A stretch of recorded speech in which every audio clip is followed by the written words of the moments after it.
పుంగనూరు నియోజకవర్గంలో ఎన్నికలు ప్రశాంతంగా ముగిసినప్పటికీ మరో కొద్ది రోజుల పాటు చిత్తూరు జిల్లాలో 144 సెక్షన్ అమలు చేయడం జరిగిందని పుంగనూరు అర్బన్ సీఏ రాఘవరెడ్డి తెలిపారు.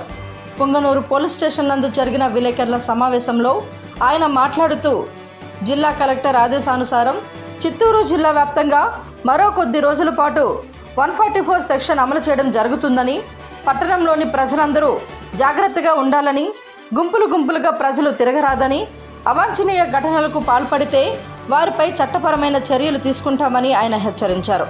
ఎన్నికల సమయంలో జిల్లా ఎస్పీ ఉత్తర్వుల మేరకు కేంద్ర బలగాలతో పోలీసు వారు అన్ని జాగ్రత్తలు తీసుకొని సజావుగా ఎన్నికలు పూర్తి చేసుకోవడం జరిగిందని ఆయన అన్నారు. ఎన్నికల ఫలితాలు వెలువడే వరకు ప్రజలందరూ పోలీసు వారి ఆదేశానుసారం సహకరించాలని ఆయన కోరారు. అందరికీ నమస్కారం. మన చిత్తూరు జిల్లాలోని పుంగనూరు మండలం ఎలక్షన్స్ సందర్భంగా మనం తీసుకున్న ప్రికాషన్స్, ముఖ్యంగా చిత్తూరు జిల్లా ఎస్పీ గారు ఇచ్చిన ఆదేశాలు ఏవైతే ఉన్నాయో వాటన్నిటిని తూచా తప్పకుండా పాటించి ఈ 2024 జనరల్ ఎలక్షన్స్ ప్రశాంతంగా ముగించడం జరిగింది. ఇప్పుడు మన చిత్తూరు జిల్లా కలెక్టర్ గారు 144 సిఆర్పిసి అమల్లో ఉన్నది అని చెప్పేసి 14వ తారీఖు ఈ నెల 5వ నెలలో ఫర్దర్ ఆర్డర్స్ అంటే ఈ నెల 14 నుంచి తదుపరి మళ్ళీ కలెక్టర్ గారు ఉత్తర్వులు ఇచ్చేంత వరకు మొత్తం చిత్తూరు జిల్లా అంతటా 144 సెక్షన్ అమల్లో ఉన్నది. దయచేసి ప్రజలందరూ గమనించాల్సింది ఏంటంటే, నలుగురు లేదా అంతకంటే ఎక్కువ మంది వ్యక్తులు ఎక్కడే కానీ గుమిగూడి ఉండరాదు. సో మనకి ఎలక్షన్స్ ప్రక్రియ అయిపోయింది కాబట్టి మళ్ళీ కౌంటింగ్ నెక్స్ట్ మంత్ ఉంది. సో అంతవరకు కూడా భావోద్వేగాలకు ఎవరు గురి కాకుండా ప్రశాంతంగా ఉండవాలని కోరుతున్నాము.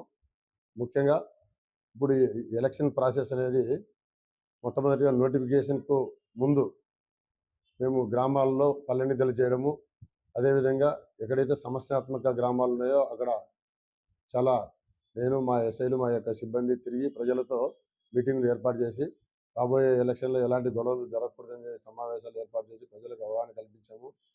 అదేవిధంగా నోటిఫికేషన్ వచ్చిన తర్వాత బైండ్ ఓవర్స్ స్టార్ట్ చేయడం కానీ, రౌడీలు, క్రిమినల్స్, ట్రబుల్ మాంగర్స్ పైన నిఘా ఉంచి గ్రామాల్లో ఎలాంటి ఆకతాయి చర్యలకు పాల్గొనకూడదని, అదేవిధంగా సోషల్ మీడియాలో పోస్టులు పెట్టకూడదని వారికి కౌన్సిలింగ్ చేయడము, ఆదివారం పోలీస్ స్టేషన్ పిలిపించి కౌన్సిలింగ్ చేయడం జరిగింది. దాని తర్వాత నోటిఫికేషన్ అయిన తర్వాత నామినేషన్ ప్రాసెస్, ఈ నామినేషన్ ప్రాసెస్లో కూడా చాలా గట్టి బందోబస్తు ఏర్పాటు చేయడం అనేది, అదేవిధంగా పారామిలిటరీ ఫోర్సు వారి యొక్క సహాయం కూడా తీసుకొని బందోబస్తు చేసినాము. ఎస్పీ ఆధ్వర్యంలో మరియు పుంగనూరు కాన్స్టిట్యున్సీ నియోజకవర్గంలోని ఎస్ఐలు, సిఐలు, సిబ్బంది సహాయంతో ఎక్కడ ఎలాంటి అవాంఛనీయ సంఘటనలు జరగకుండా నామినేషన్స్ అన్నీ కంప్లీట్ చేసినాము.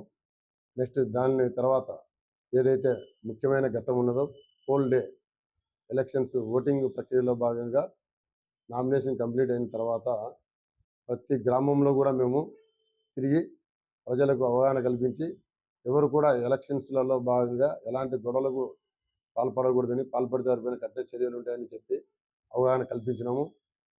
దీని ద్వారా అన్ని రాజకీయ పార్టీలు మరియు ప్రజలు స్వచ్ఛందంగా మేము ఏవైతే సూచనలు చెప్పినామో వాటన్నిటిని పాటించి ఎక్కడ కూడా ఎలాంటి ఘటనలకు పాల్పడకుండా ఎలక్షన్స్ ప్రశాంతంగా ముగించారు. అన్ని రాజకీయ పార్టీలకు మరియు ప్రజలకు, ముఖ్యంగా మీడియా మిత్రులకు మేము చెప్పిన వాటిని ప్రజలకు చేరువయ్యే విధంగా ప్రింట్ అండ్ ఎలక్ట్రానిక్ మీడియాలో పబ్లిష్ చేసి వారికి అర్థమయ్యే చెప్పిన అందరికీ ధన్యవాదాలు తెలియజేస్తున్నాము.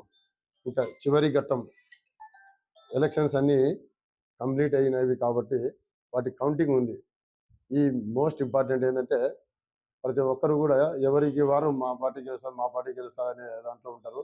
దయచేసి ఆల్రెడీ ఎలక్షన్స్ అయిపోయినాయి కాబట్టి ఎవరికి ఓటు వేయాలో అక్కడ డిసైడ్ అయిపోయింది.